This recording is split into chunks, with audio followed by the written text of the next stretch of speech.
My My mother mother always always told us told to us to wear wear a a hat in hat the in the wintertime. wintertime. Nikki, we got to echo with the congressman. Put Put some on some your on your head, head. and it generally worked. Looks like we're Uh, live, Dr. Mason. Douglas Graham, how are you? I'm doing fine. Thank you, Thanks for asking, Congressman. How are you? I was a Cubs fan long time ago. As a matter of fact, I went to Ernie Banks' funeral. Well, it sounds like we're live, Congressman. Looks like we're live right now. So why don't we go ahead with introductions, and we'll start with you, Congressman Danny Davis. Matter of fact, it's wintertime finally, and it's also Yuletide time. Turkeys and ham, well, turkeys and carrots and lettuce and, and turnip greens, collard greens, and all the other stuff, that people do for the holiday season. But we've had a good one so far. Lots of people have been feeding hungry people, providing resources to those who don't have. We had a wonderful time Friday, even though I was not here. My staff had generated about 500 turkeys that they distributed to needy families and to needy people. And I enjoy the holidays. I really do. I do because I grew up in an environment where during winter time, people gave to each other. As I have said a number of times, my parents were sharecroppers and farmers. And it was amazing to me that when we would slaughter a hog, everybody would get some of it before we got ours. And my mother took delight in just sending me around in the neighborhood to take this to Miss Jones, take this to Sally, take the Johnson family this, and take somebody. And I guess that kind of weighed on me and still does. And I look forward, quite frankly, I get joy out of doing that, out of sharing. I had 2 boxes in my car the other day, and my wife had told my son to take one to somebody, and he took both of them. And I had intended to take the other one somewhere else myself. But I said, oh, well, he gave all my stuff away. So I probably didn't need it anyway. But it's a great time, and it's a great time for people to share and to care, be engaged and involved. And it's a great time for me to be able to say thanks to all of you for what it is that you do and the consistency with which you're doing Dr. it. Thomas.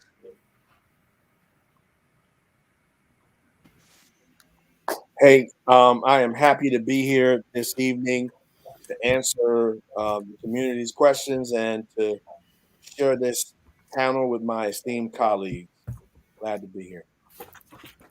Dr. Maya.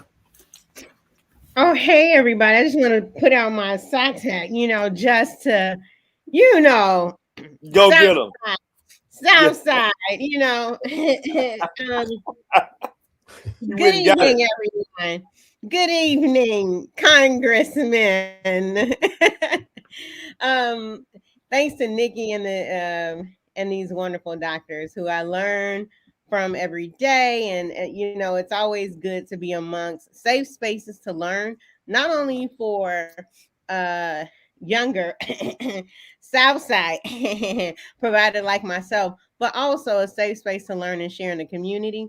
Thank you, Congressman, for creating this space. Thank you, Nikki, for gathering this group. And thank you to all my fellow doctors for all you continue to do. Glad to be here. Dr. Hampton.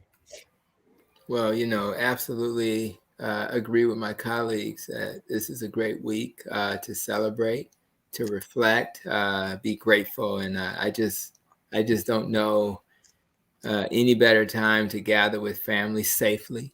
I'm still keeping my gathering to the. I told my son that I'm a little jealous, so I had to go ahead and do this. We're gonna do this tonight. Because at the end of the day, it's been a minute since we've had a first place Bulls team. So let's hold on to that for as long as possible. I'm thankful about that as well. So guys, this is, there's so much to think about, and it's been a great year, been a challenging year, but I'm just happy that I have my colleagues, I have these people following us, and let's keep delivering for them. Dr. Miller. Well, I agree that, during this season of the year when we celebrate Thanksgiving, as we look back over this year, the fact that we are still here is so much to be thankful for. We've seen a lot of things, a lot of difficulties, and a lot of things that we really don't want to happen. But we're thankful that we still have an opportunity to make some changes to help people get better, and to address the issues that are plaguing our community and our people, and so we're just happy to be here tonight and to be in this Thanksgiving a spirit of being thankful for all that we've been able to share and to enjoy. Thank you. And my name is Dr. Terry Mason. And although I was sort of acting as a little co-moderator here for a moment, the part's over after I finish. Everyone will be able to say whatever they feel. But one of the things I'd like to do in the spirit of Thanksgiving, I'd like to also make sure that we take time to learn the truth about the season. And there is a narrative that's been out there that is not the complete narrative.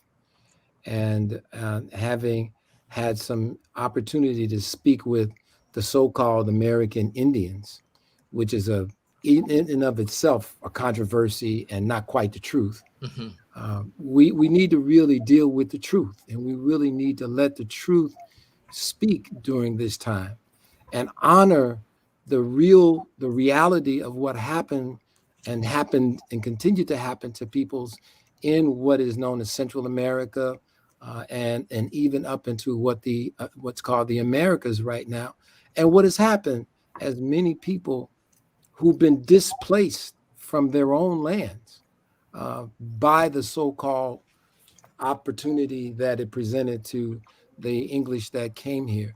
So I think one of the things that I will do at our dinner table this Thanksgiving is to really share the other side of this story that doesn't get shared, that doesn't get told, and to talk about what really happened to a group of people who opened their arms from one point of view to a group of people and what happened as a result of that.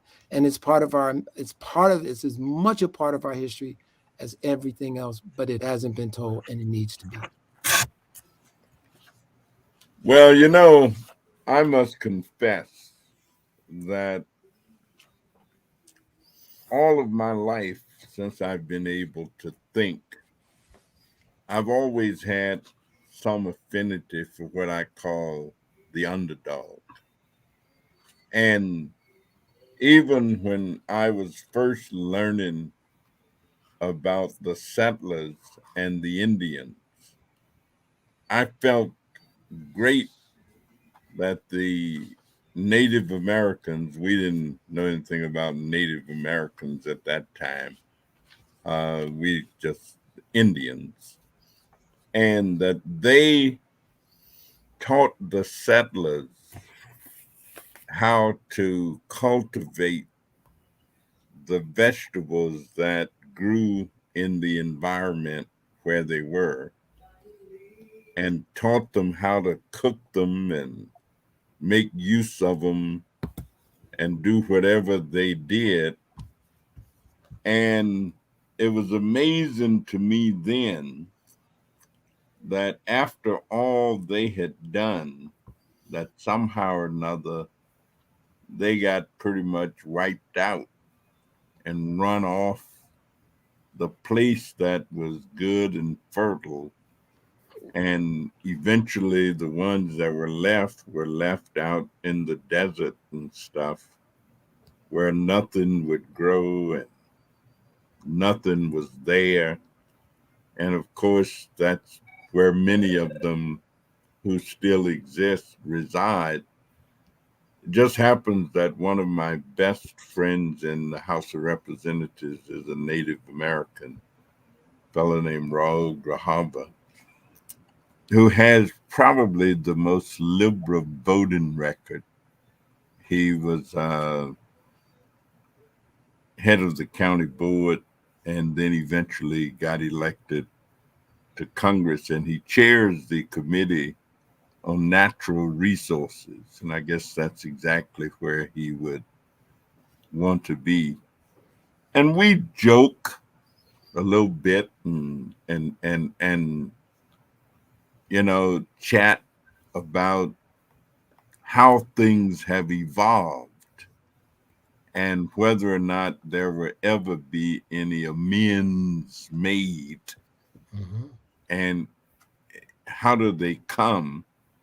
By the same token, I participated in a press conference about reparations last week in DC in the Triangle with Sheila Jackson Lee and a number of other members.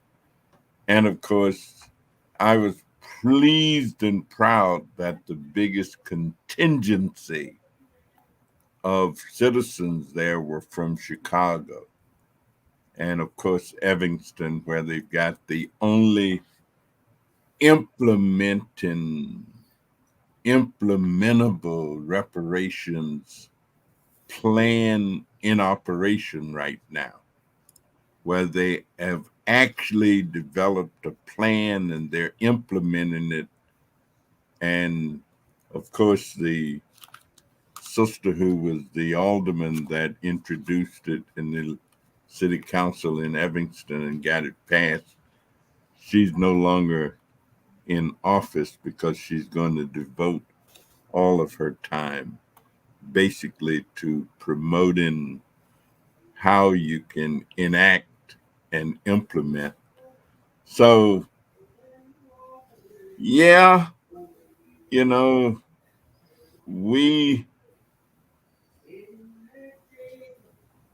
come to a point where we just have to keep going, but understanding as much as we can about the past and then moving forward to try to create a different future.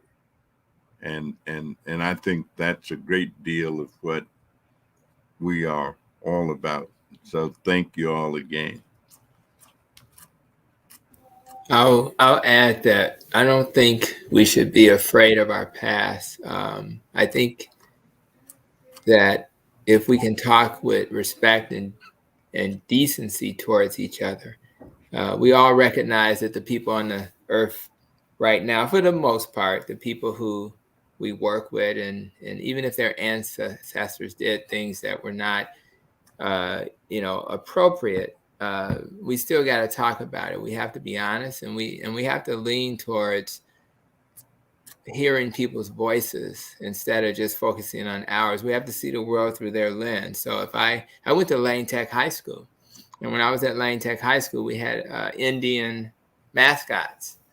So who am I to then have an indigenous or Indian brother or sister who felt offended by that and not honor why they feel offended? If we're not able to listen to each other, it may seem like nothing to me. Just like to the next person, the Confederate flag may mean nothing to them.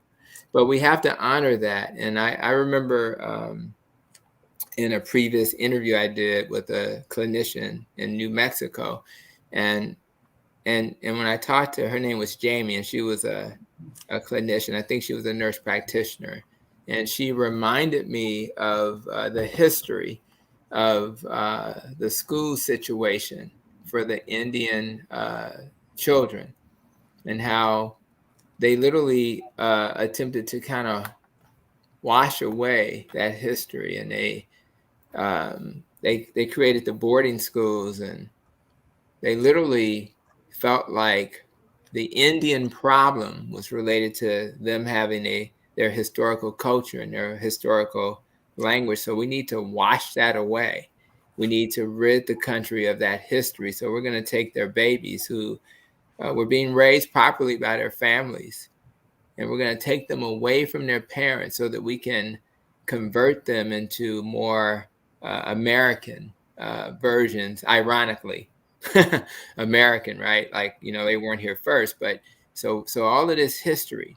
And what we want is to live in a world where people can talk about these things and not act like it didn't happen. I mean, these things are so easy to document. You can just do a Google search right now and just, say Indian boarding schools, and you'll see the history. You'll even see laws that were passed to try to protect these kids. So we can't deny the past. So instead of, pointing fingers and beating up on people, we just want to acknowledge the past and say, what can we do better?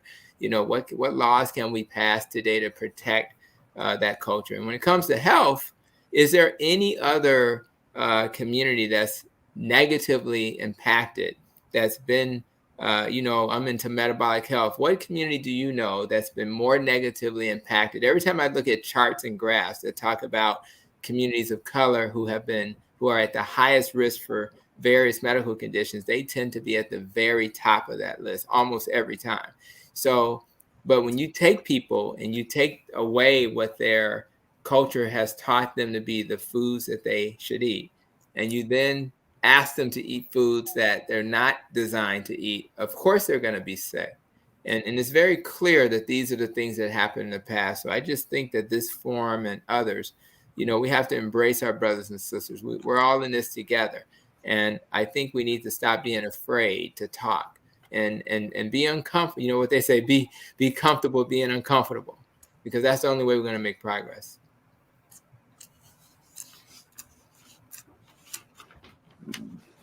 Well, I couldn't agree more, because our stories are connected. They're not separate. Our stories are connected. Our story, in terms of how we were stripped of language, how we were stripped of culture, how we were stripped of what foods we ate, and no, soul food is not something that has anything to do with us and our history, other than our adaptation to what we had to do because of our not being able to get our native foods. But we have to be honest, and I think we have to not be, to your point, Dr. Hampton, not afraid. And we have to, because it honors all of us when we honors each of our truths. And no matter what they are what they are. They're truths. And I think that it's how we all grow, because through our story and their story, there's common threads. And we don't have to ignore. We're not trying to shame anybody. It's just what it is.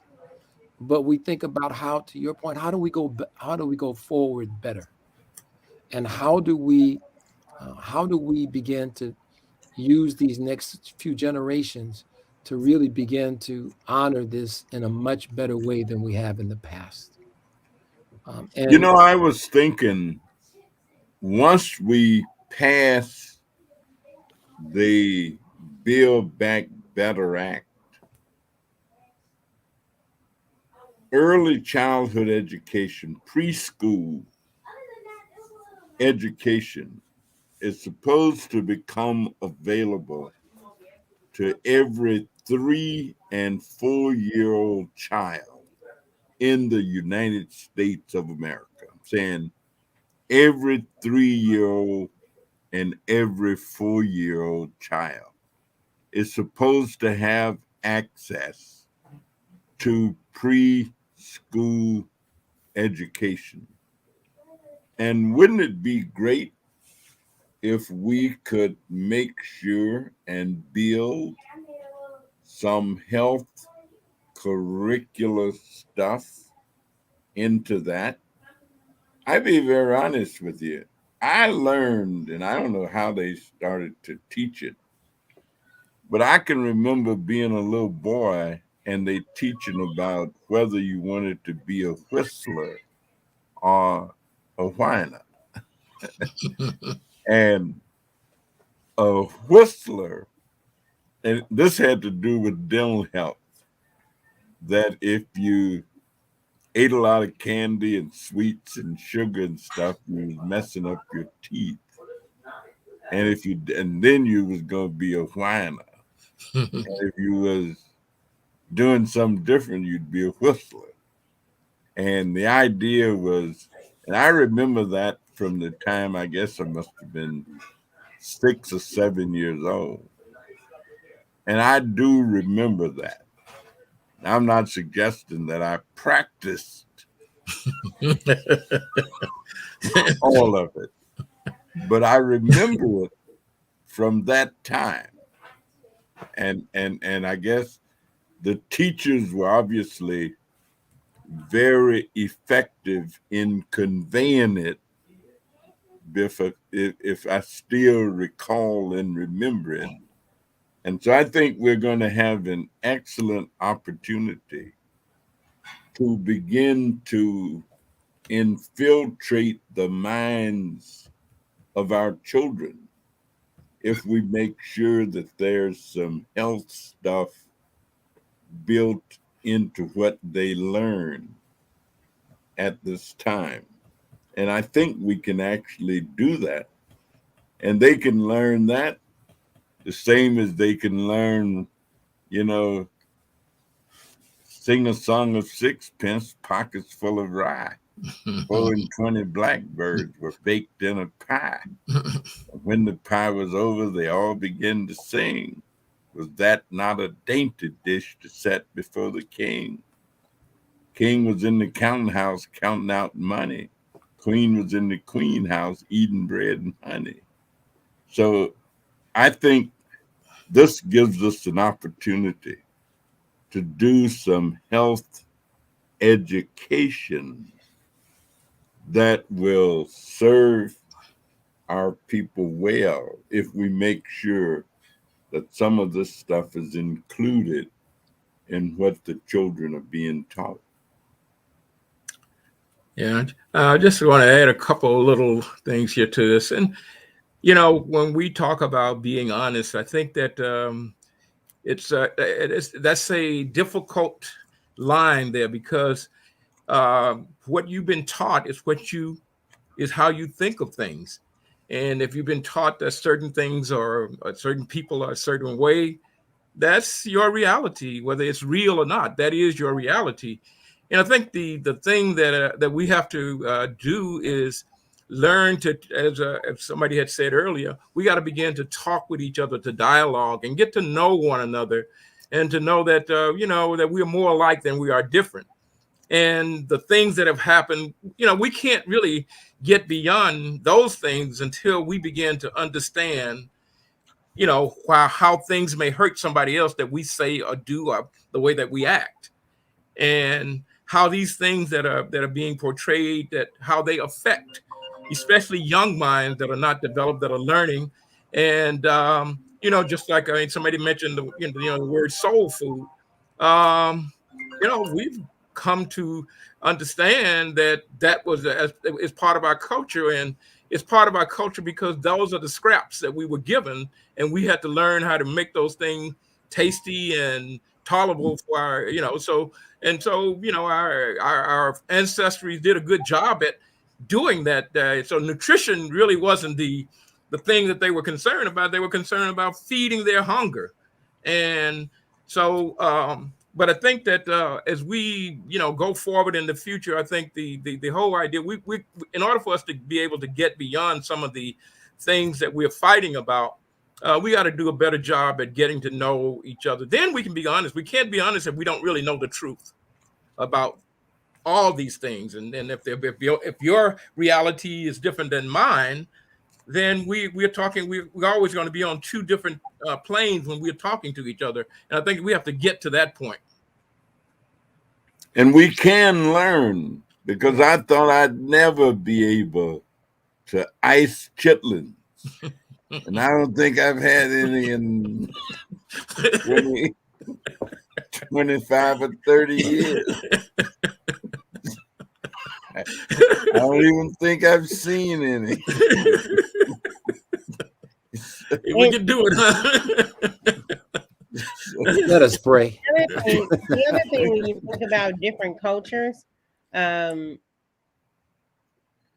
idea of isolation comes to mind, where if you're a minoritized community, one of the ways, well, even within uh, African American culture, not and in just any minoritized community, but also within intra community things, is isolation, where if we walk in silos, we don't learn from the examples of others, you know, um, and we don't benefit from the examples of others, and it's so that siloed way of walking as an individual rather than uh, instead of a society is so prevalent in our culture. When you look, if you go to work, they be like, oh, don't ever tell, Dr. P, Dr. Miller, Dr. Mason, Dr. Graham, Dr. Hampton, don't ever tell, if you all have the same title, don't ever tell somebody how much you're making. That's, don't ever tell them what your vacation is. Don't ever tell. And that silo culture is so ingrained, it almost sounds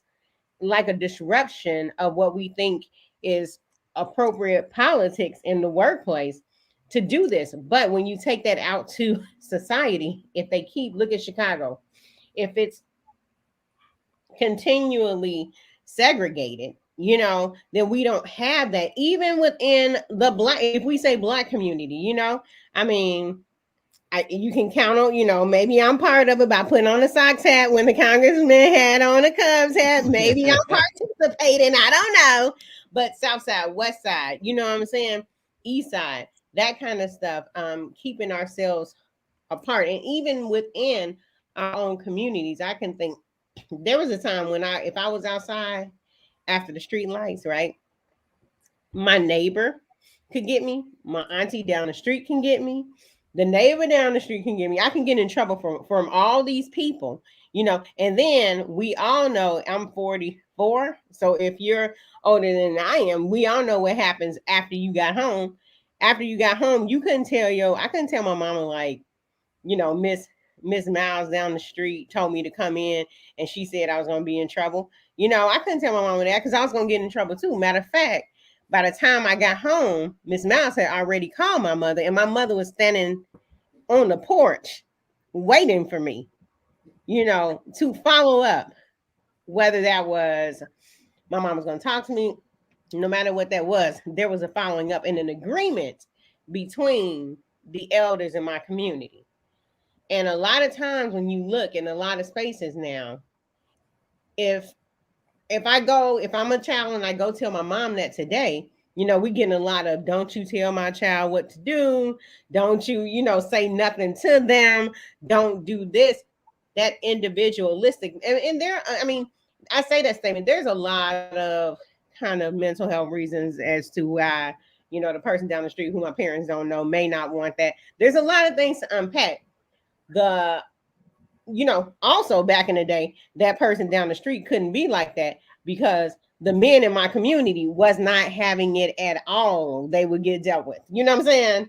And so there was a community aspect to, or a village aspect, if you would, to raising up a child. A village raised a child. Now even in the silos, individual parents. And when you look at kind of what we would need to overcome the centuries of trauma. Because if you look at, I think one of the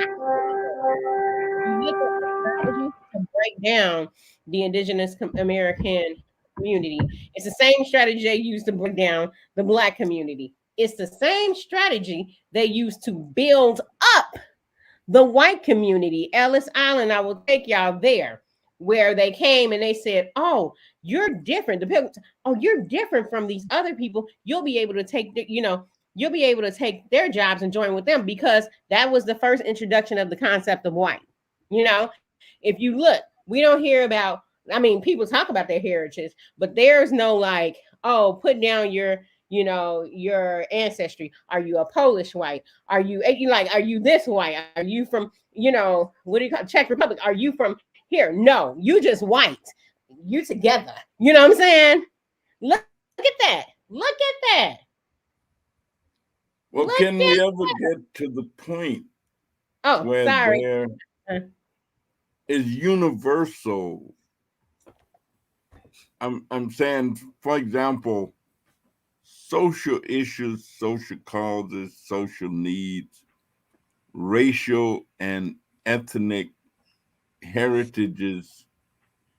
The voting age population of my new congressional district will be 40% Black.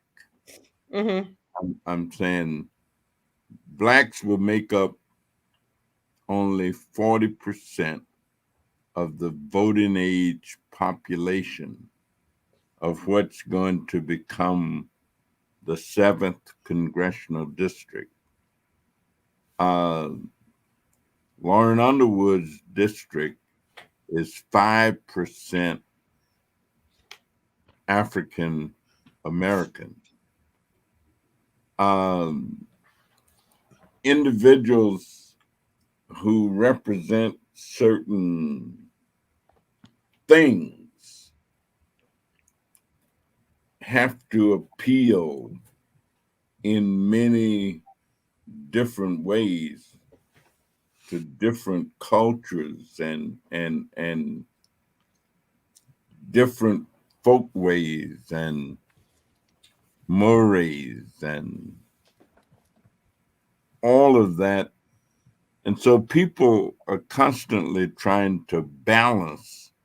I mean, I've listened to a lot of the discussion centered around the outcome of the Rittenberg murder charges and the cases, and what happened in terms of the plea and the outcome. And of course, many African Americans feel that the verdict was a different verdict than what they had wanted to see. Mm-hmm. There are others who take a different position in terms of suggesting that the verdict was a result of application of the law. And as the law was applied, then that became the outcome.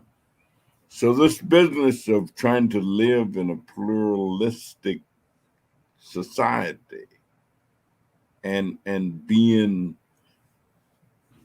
a part of it, how do we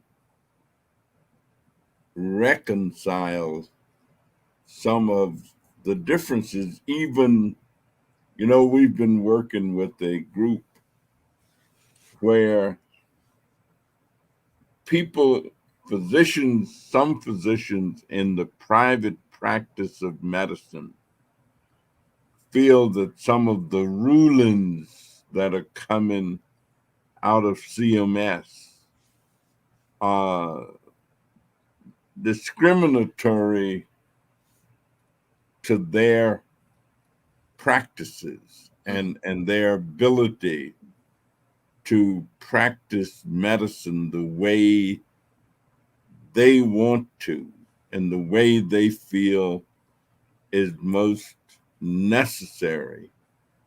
And CMS, of course, in that instance, is realigning the rates and fee schedules. And of course, the rub is that that's going to take away some access opportunity for individuals who are low income and individuals who rely upon government to help pay in a very serious way for their health care.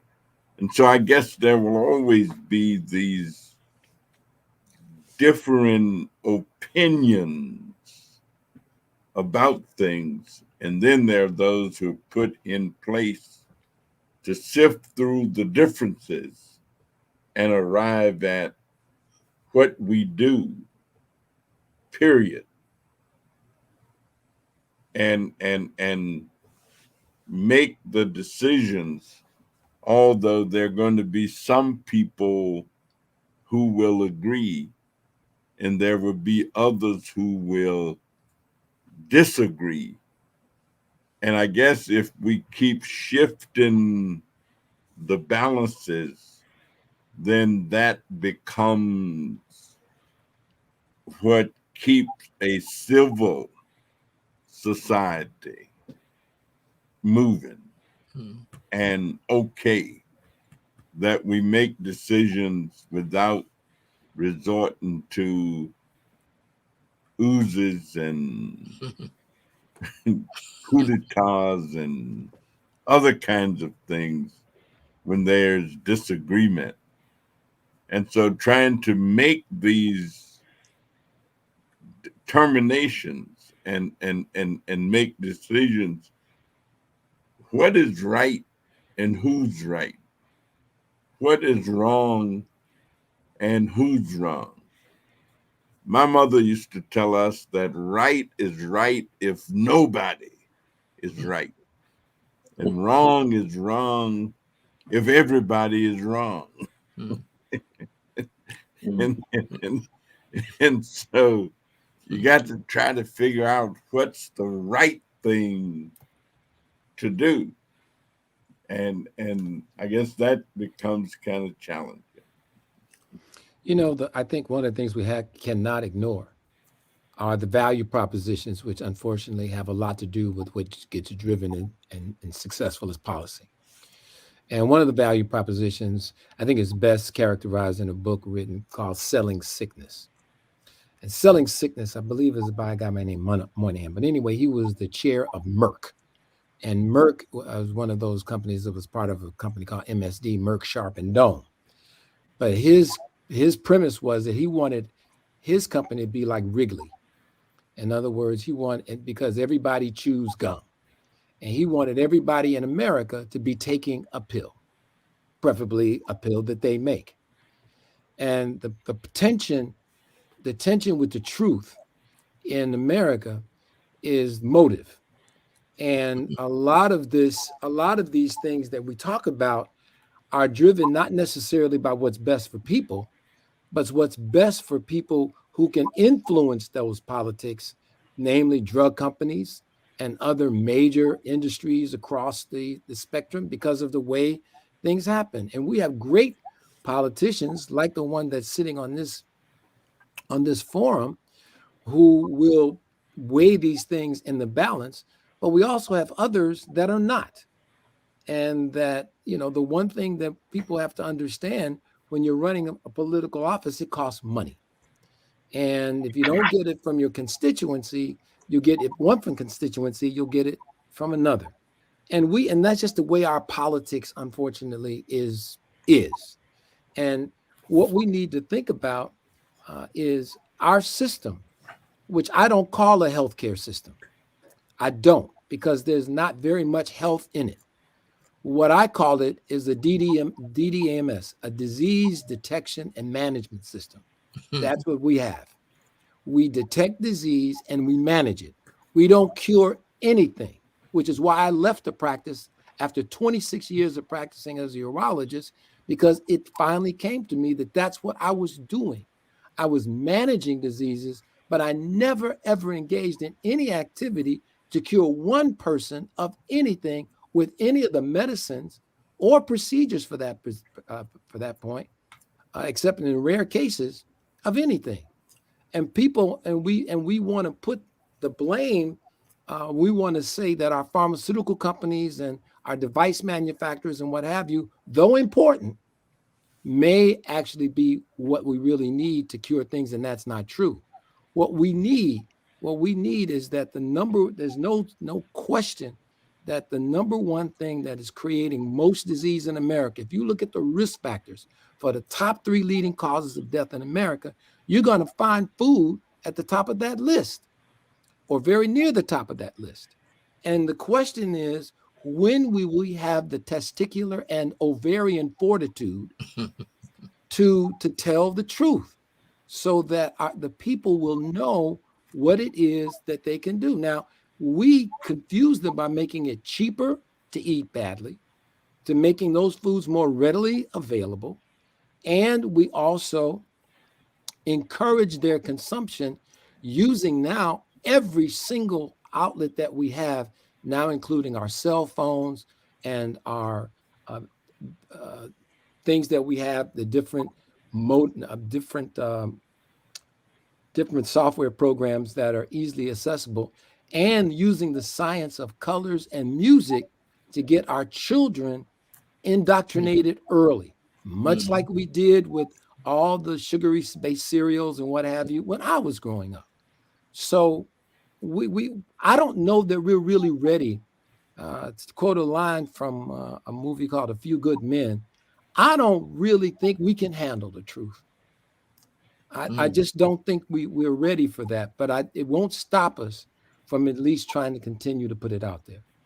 Saying what you say, what would you say? Not that it has to be absolute, but if I wanted to have me a good Thanksgiving dinner, what would you suggest that I eat? Well, the thing is, Congressman, let me just say this. First of all, the Thanksgiving dinner, we're going to be talking about this at our dinner table, because what is the origin of the turkey in the Thanksgiving dinner? Where did it really come from? Is it an American bird at all? Did it come from America? And if you think about a lot of what we consider other than the turkey as part of the mainstay of our Thanksgiving dinner, at least in my household, is still very heavily vegetable based. And those vegetables, there's a lot of greens and beans and other things that we eat. So I'm not going to say, because I know that a lot of what we eat is not based out of what's best for us, but what is part of our tradition or what is part of the tradition. And I think that I would say, no matter what you're eating, I would suggest that you try to eat more vegetables. I mean, there's a lot of greens. I got 15 pounds of collard greens in my kitchen right now that I got to get ready. My daughter is giving me orders to get these greens picked and ready and cooked for the dinner. And then there's going to be, and she's making some all kind. So I would say most of what we're having is going to be vegetables or plants or something like that. But there's going to be turkey. They're going to eat it. I'm not going to tell people not to. Hey, Terry, I'm bringing my greens by your house to pick. You got No, you don't. No. We got all these. You just picked these greens. We just picked these greens this afternoon from the farm. Yeah. Up in Linwood. Yeah, we just, where I'm talking about, Congressman. So, I'm gonna say to add to what Terry was saying and to my other panelists, I think quite a bit of trauma has happened in our community and in other communities, the Native American community, which we're talking about mostly. And I think to the extent that while food is served, I would love for some laughter to be served, right? So we need to be conscious, because sometimes when you bring your family over, old stuff start, brewing up, right? And so we got to be conscious not to entertain BS. And we want to set the rules when everybody comes. Look, the objective here is that everybody's going to laugh and have a good time. We're not going to fuss and fight. If you don't want to eat that, don't eat it. But we ain't going to talk about auntie so-and-so food. We're not going to do that. And I'm just saying, because so much trauma is happening to our community. We've been through so much trauma as families and communities. Enough of that. Enough of us trying to hurt each other. You know what I mean? And so I just hope that, and yes, we should be conscious to consume a lot of green leafy vegetables and a lot of foods that's high in antioxidants, and sure, have your little turkey. Try to stay away from refined sugars and things like that. But the point is, let's don't hurt each other like mentally and spiritually while we're amongst, because some of us are really going through, right? We just went through and we're still going through a pandemic.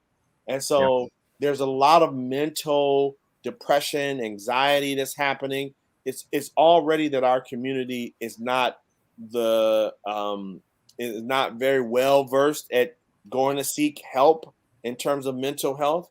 And so, we could use some laughter and some smiles, and yeah, we can crack some jokes and and do the dozens on each other if we love, but let's keep it light. Let's everybody keep it light.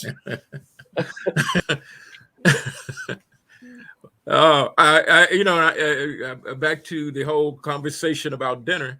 This, I think, if what we are going to do in my house is that we're going to spend this year. It's not so. It's less about the food and more about enjoying each other's company. Because I think that, as Dr. Pete said, we've been through a lot the past year and a half, and so we've arrived at this point, and I think that we need to do as much as we can to try to heal ourselves from. I mean, if there's anybody don't think that they haven't been affected by what's been going on, I mean, then they're checked out, because I mean, our lifestyle, the tradition of things that we do, where we go, how we behave, has been totally turned upside down.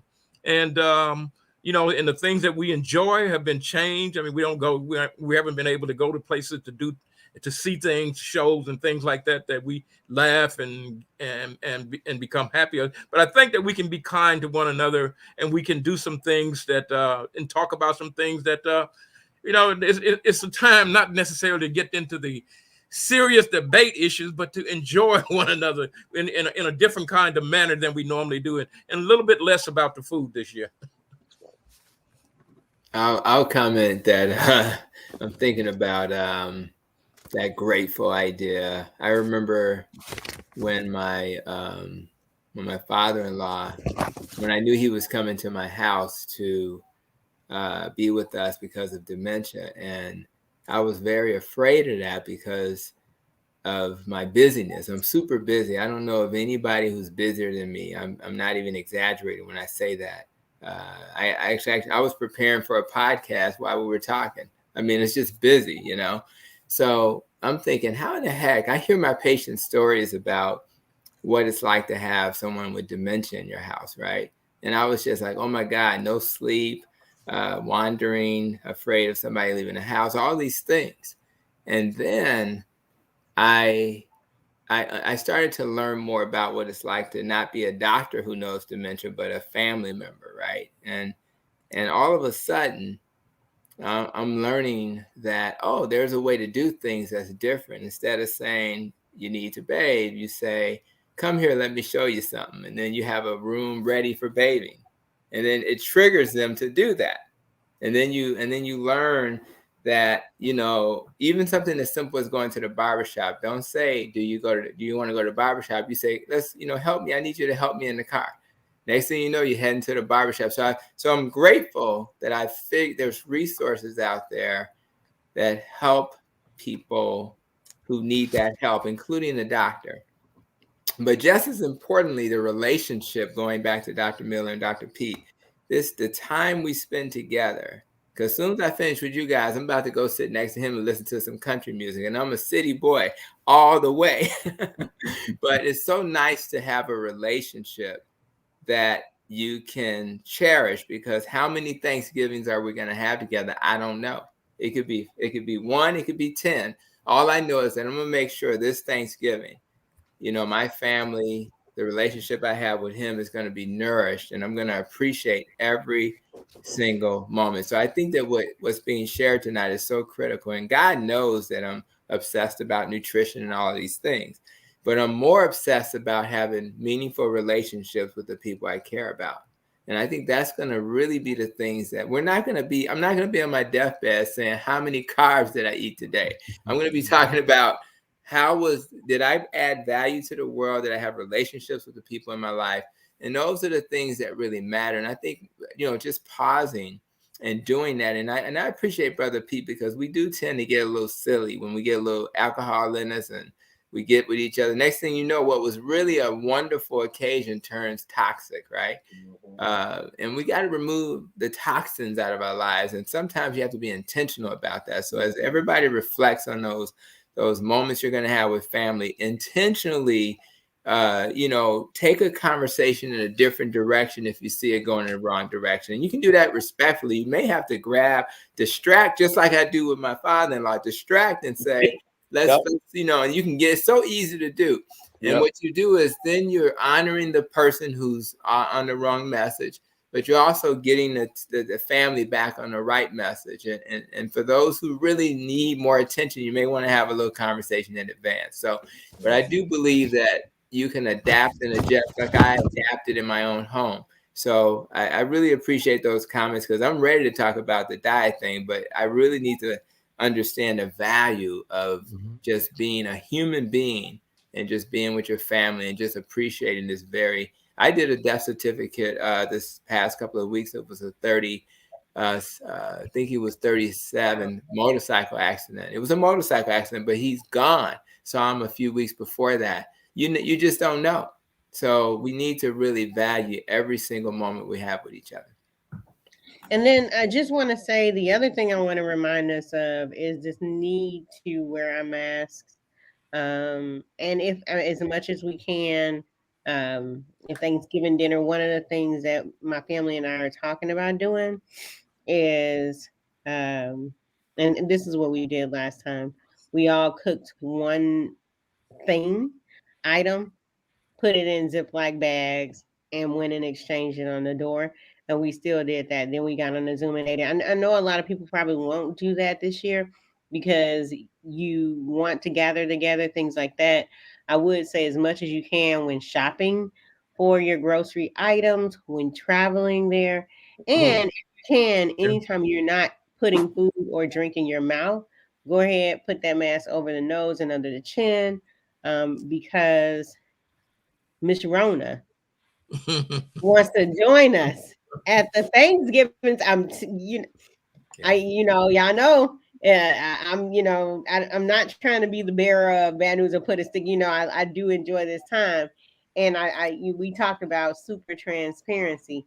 Y'all check out these rates. You know what I'm saying, in our areas, and then the history. Well, not a lot of history, but the course in Illinois is this will be, I think, the third time the states around us start to get red, and then I'm in Chicago.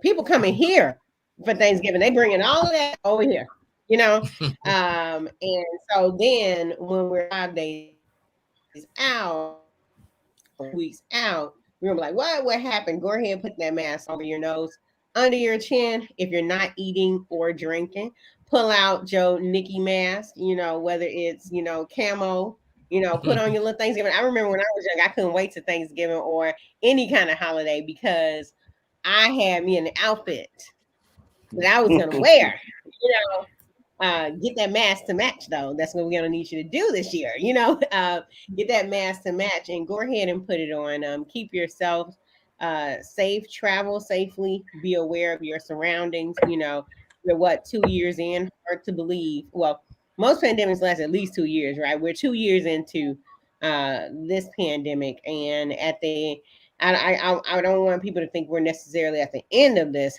but we're through a course where our collective mental health looks a lot different than it did when we went into this. So we want to be aware. We want to keep each other safe, keep ourselves safe. Go ahead, mask over the nose again, under the chin again. Keep your hands washed, right? And then when you're in the grocery store, I know those we forgot about them, but go ahead and look down at the ground when you're waiting in line and going through the grocery aisles and stuff like that. Those little 6 feet stickers, they still there. Let's use them, okay? All right. Yeah. Good That's suggestion. right. That is absolutely fabulous. Quickly want to say hi to some people who are here because they're trying to remind us that they are here. So I want to say hey to Tamika Thomas. She says, "Hey, Uncle Perry, how are you?" Mary Ballinger is here. Linda Johnson is here. Nellie King is here. Hey, Miss Nellie. Sharon Grant is here with us on this evening. She says, "Good evening to everyone." Hey, Sharon, how are you? Audrey J. Cox is here and leaving great comments about the outstanding information that's going on. Tamika says this is such a great show. Judge Marianne Jackson is here and she's saying good evening to everyone just as well. She's telling everyone good evening on tonight. Walter Jones says happy Thanksgiving. Good people. Yolanda Williams says hello. Sandra Rowe has been leaving some interesting comments just as well as we scroll on down. And they're all agreeing. Dr. Maya, Dr. Hampton, Dr. Miller, with peace, and the congressman. But I love Sandra's comment when she says, "Who made the potato salad?" All right, for all of you who know that about that show when they said, "Who made the potato salad?" Go to YouTube and look that up. It's actually quite funny. It's quite funny. I know you guys hate to hear me say this, but it is that time. We have narrowed in at our time. So, as we always do, we're going to go around the table really quickly and ask everyone to share your until next Monday. So, we're going to start with Dr. Terry Mason. Your until next Monday, Dr. Mason. Remember that this is the day that the Lord has made, and we will rejoice and be glad in it, and we will respect each other, to one of my colleagues' comments. And I want people to really not, we have a lot to be thankful for this year. A lot. For those of us who've escaped COVID thus far, we have to be grateful for that. And we need to take the time to enjoy one another because we don't know when that day is coming, but it is. And just everybody stay safe. Thank you. All right, Bishop. All right, Bishop. That's Bishop, Dr. Terry Mason. Dr. James Miller. Dr. James Miller, your until next Monday. Oh, happy Thanksgiving to everybody, and we hope that during this coming week that we take time to readjust ourselves. I mean, we're in a storm here, you know what I mean? And when you're in a storm, it has you moving and running and doing things that are not normal and natural for yourself. Dr. Miller may have frozen a little bit. While we're waiting on the freeze, I'm going to tell you his secret. Can you hear me now? The mean dressing. I hear him. I hear him. Okay. Okay. So when you okay, there he is. Yeah, okay. So what so we've been in a terrific storm for almost 2 years now, and we have to understand that, and understanding that will allow us to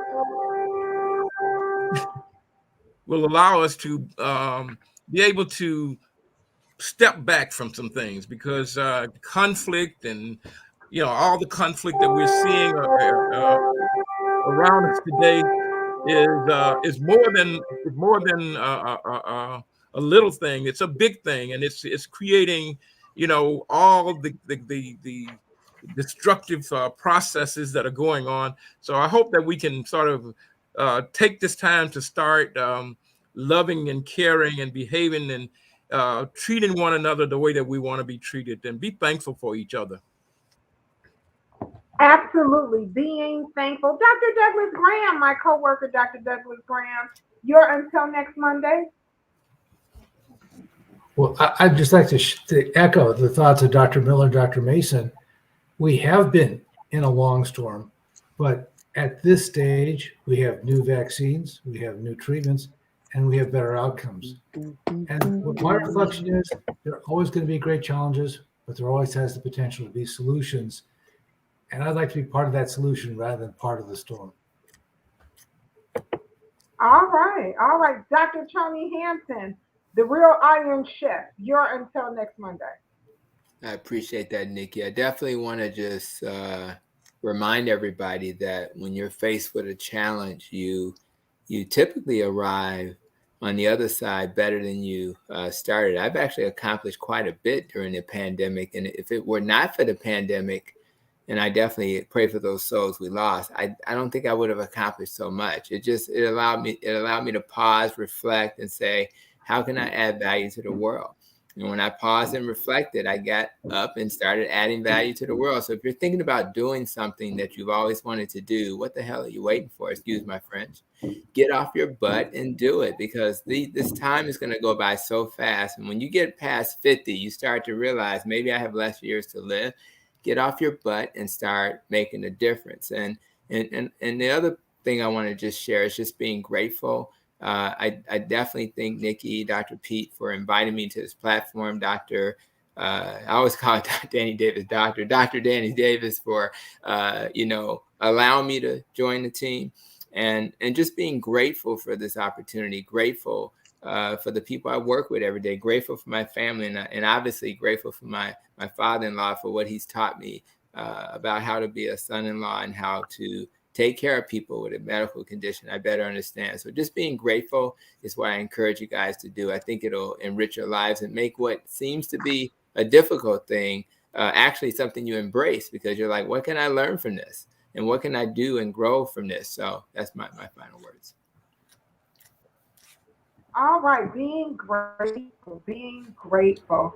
To the man who makes Emerald Lagasse shaking his boots, that would be Dr. Pete.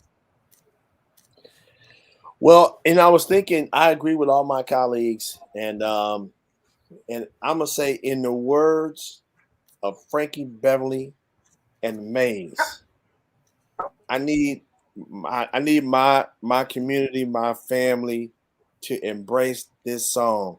Happy feelings in the air. Happy feelings in the air. That's really, we've got to embrace being happy. And if it's just for an hour, just for a couple of hours, things aren't perfect, but we could not be here. To talk to Dr. Hampton's point, how many people would have loved to have seen this holiday and won't? And so, just if y'all gotta, Google it, YouTube it, Frankie Beverly, Happy Feelings. All right. Happy feelings. To the doctor who they call Dr. 100, the one who always keeps it real, that's our very own Dr. Maya Green. Dr. Maya Green, you're until next Monday. Until next Monday, I got a whole lot. We are musical people. We didn't went through what Greg O'Quinn, I told the storm. You know Come that on song? now. Yes. Yeah. And then Hey. be grateful. That was Dr. Hampton. And then Dr. Pete, happy feelings in the air. So we had a lot going on today. Be grateful, keeping it 100. Find the best way to not invite Miss Rona to the party. Don't invite her to dinner. She's trying to get the invite. Do your part to make sure she doesn't show up at your house. Enjoy your time. Enjoy your time with your family. Reflect. It's a good time for us to reflect on the thankfulness of how we got here. That should be every day. You know what I'm saying? The fact that Dr. P said we're still here, and also towards the end of the year, my family and I like to create vision boards and think about what we want to put on our vision board during this season. And we start in October. So as you come across pictures and ideas and things like that, screenshot them, take them to a vision board, and lead into what Dr. Hampson said.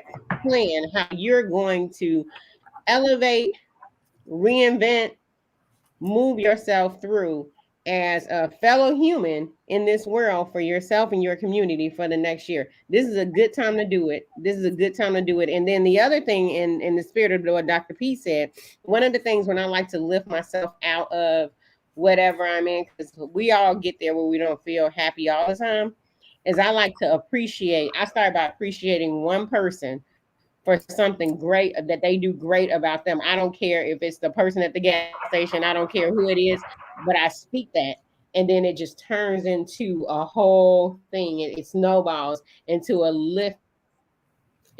levitation of my vibration. I don't know how to explain it, or elevated spirit. So thank you all so much for that. Thank you for everything each one has done. Nikki, Congressman Davis, and all other people on this panel for what you do to elevate our community. Until next Monday. Outstanding. Being thankful. Outstanding.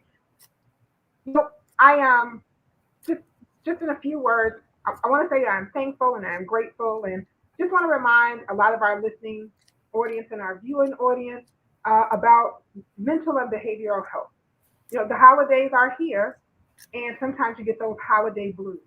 So for people like me, who I'm my daddy's only child, and my parents have made their transition, and the Lord did with outstanding parents, holidays are difficult.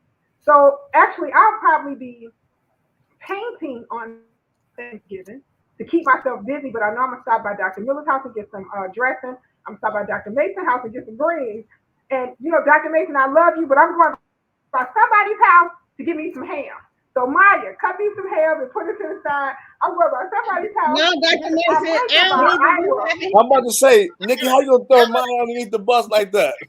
Dr. Mason, I don't even know what she's talking about. I don't even know what she's talking about.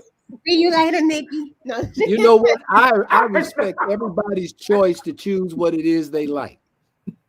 I leave it at that. I mean, it's Thanksgiving. That's the only time I'm gonna have some ham. Ham, Thanksgiving, and Christmas. So I'm coming by there to give you. I'm gonna get something that looks like ham from over at my house. I just want to remind you guys of that. You are not playing happy people. One of my favorite songs. I love it. I love it. So just want to remind you guys to be safe. As Dr. Maya Green shared with us, COVID is still real and alive. So we want to remind you to social distance. Remember to please wash your hands. Wash those hands the proper way. Don't forget to get in here, as Dr. Maya Green always reminds us to. Get in there, get you some hand cream so your hands will not be looking like leather like mine because we wash our hands so much. And then we want to remind you to wear those face coverings. As Dr. Maya said, remember to wear your face covering over your nose and mouth. Where my face cover wearers? Where my face cover wearers at? Are you guys around? Are they here? I think Dr. Pete is looking for here, but I have mine. So remember, over the nose and under the chin, making sure that you are properly wearing that. And as always, the congressman will give us our close. There we go. Thank you so much. As always, the congressman will give us our closing remarks with his until next Monday. Remember to join us right here next Monday, same that time, same that channel. For more information for Couch Conversations with the Doctor, grab your favorite snack. Join us right here, Congressman. So that nobody can accuse us of not doing any real work tonight, I'm just going to read a little paragraph that came from one of our press releases that we released a few weeks ago. And it says that Representative Davis increases funds to improve equity in agriculture, food, and nutrition sciences. Representative Danny K. Davis successfully increased funding for education and research in the agriculture funding bill on the floor of the House of Representatives as an important step to improving equity in the agriculture, food, and nutrition sciences and workforce. The amendment passed as part of the appropriations package that makes historic increases in funding for priorities such as education, healthcare, housing, worker protection, and environmental justice. This account funds the Multicultural Scholars Program, designed to increase the diversity of the food and agricultural, scientific, and professional workforce. This amendment is an important step to increasing grants to low-income minority students who attend colleges and universities, skilled at educating and graduating individuals who are underrepresented in these fields. Currently, the Multicultural Scholars Program receives only about $945,000 a year. This funding level is critically low given the current racial, ethnicity gaps in food and agriculture sciences, and given the fact that communities of color were disproportionately harmed by the dual economic and health crisis in our country. So we still are trying to increase opportunities for individuals to learn health sciences, to learn food and nutrition. You'd be surprised that the number of African Americans who are certified nutritionists are not that much greater than the number of African Americans who are airplane pilots. I'm saying, and that ain't that many in either place. And so education and the need continues to grow and develop so that we know when we get to grandmama's house, she's going to have the stuff that we really ought to have. And in honor of Miss Beatty King, whom I think was probably the greatest teacher who ever stepped in a classroom, she taught me in a one-room school where she taught 8 grades plus the little primer and the big primer. But she taught us this about Thanksgiving. And she always used these little limericks and poems and stuff to teach. And she was a master at it. And so she taught us that Thanksgiving was a time to spend with family and go to your grandmama's house and eat all that good stuff that only grandmama could cook. And then she put it to you in a poem form. So I leave it with all of us. And it simply says, over the river and through the woods to grandmama's house we go. The horse knows the way to carry the sleigh over the white and drifted snow. Over the river and through the woods my grandmother's cap I spy. Hooray for the fun, is the pudding done? Hooray for the pumpkin pie. So happy Thanksgiving to everybody. Have a wonderful time. Enjoy your families, enjoy yourselves, and I'll look forward to seeing you next week. As healthy as you can possibly be. All right, have a good night. Pete, I'm gonna call you. All right.